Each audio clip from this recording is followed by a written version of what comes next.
Assalamualaikum warahmatullahi wabarakatuh. Kembali lagi dengan Pak Aji, mata pelajaran Bahasa Indonesia. Bagaimana kabarnya? Semoga sehat selalu ya. Memang di masa pandemi seperti ini kalian diminta untuk belajar dari rumah dan tetap peduli dengan pembelajaran jarak jauh. Nah, pada kesempatan kali ini kita akan belajar bersama mengenai materi teks cerita pendek.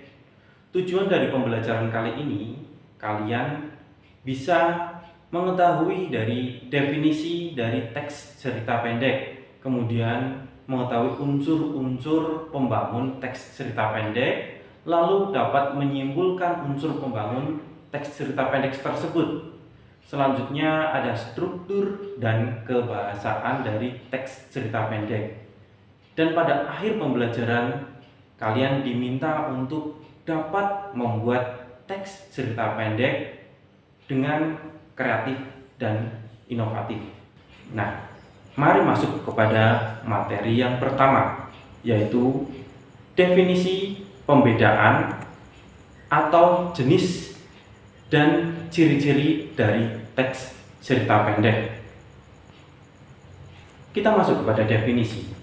Definisi itu adalah pengertian, ya. Pengertian dari teks cerita pendek. Dalam teori pengkajian fiksi karangan Burhan Nurdiantoro dijelaskan bahwa cerpen adalah sebuah cerita yang selesai dibaca dalam sekali duduk, kira-kira berkisar antara setengah sampai 2 jam. Sedangkan menurut H.B. Yasin, cerpen adalah sebuah cerita singkat yang harus memiliki bagian terpenting, yaitu perkenalan, pertikaian, dan penyelesaian. Kemudian menurut J.S. Badudu, cerpen adalah cerita yang hanya menjurus serta terfokus pada satu peristiwa saja. Nah, dari beberapa penjelasan para ahli, kita dapat menyimpulkan pengertian dari cerpen. Cerpen adalah sebuah cerita pendek yang selesai dibaca dalam sekali duduk dan hanya memiliki satu peristiwa saja, yang di dalamnya ada sebuah perkenalan, pertikaian, dan penyelesaian. Selanjutnya, pembedaan cerita pendek atau jenis-jenis cerita pendek. Jenis-jenis cerita pendek dibagi menjadi 2 macam. Yang pertama, berdasarkan panjang cerita. Yang kedua, berdasarkan tema dan isi. Berdasarkan panjang cerita dibagi menjadi 3 macam. Yang pertama, cerpen sangat pendek atau cerpen mini, yaitu cerita yang terdiri dari 500 sampai 1000 kata. Yang kedua ada cerpen panjangnya sedang atau bisa disebut juga dengan cerpen ideal yang terdiri dari 3000 sampai 4000 kata.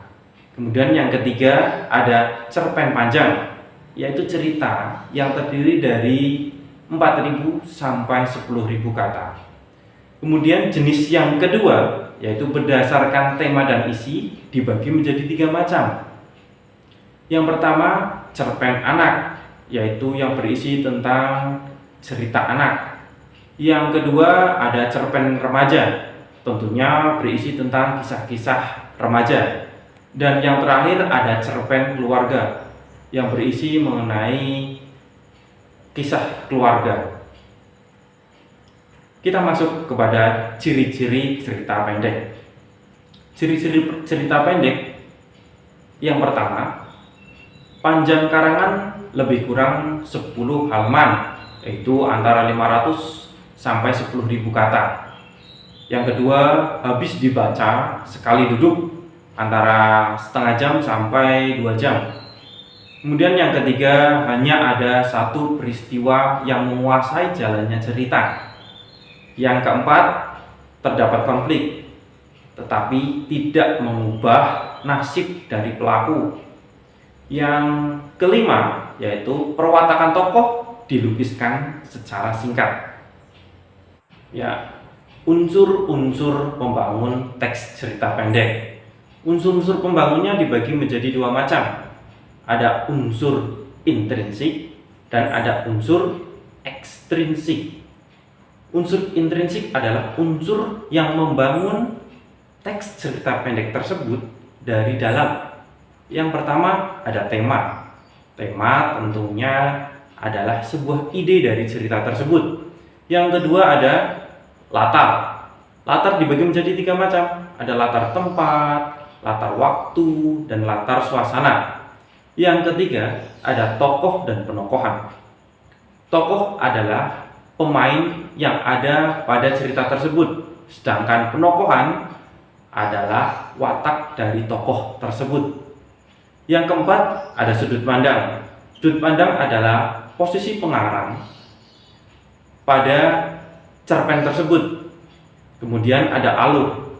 Alur adalah jalannya cerita tersebut. Kemudian ada amanat. Amanat adalah pesan yang ingin disampaikan oleh pengarang di dalam cerita tersebut. Kita masuk kepada unsur pembangun yang kedua, yaitu unsur ekstrinsik. Selanjutnya yaitu unsur ekstrinsik adalah unsur yang membangun cerita tersebut dari dalam. Yang pertama dari segi bahasa. Bisa saja bahasa yang dikuasai oleh pengarang tersebut.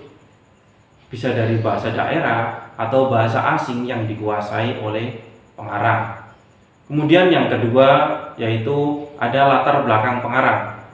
Latar belakang sangat memengaruhi dari cerita yang dituliskan oleh pengarang tersebut. Bisa dari latar belakang ekonomi, kemudian latar belakang politik pada saat itu, dan lain hal sebagainya. Selanjutnya ada nilai-nilai yang terkandung pada teks cerita yang dibuat oleh pengarang tersebut. Ada dari nilai moral, nilai sosial, nilai budaya, nilai agama, dan nilai politik.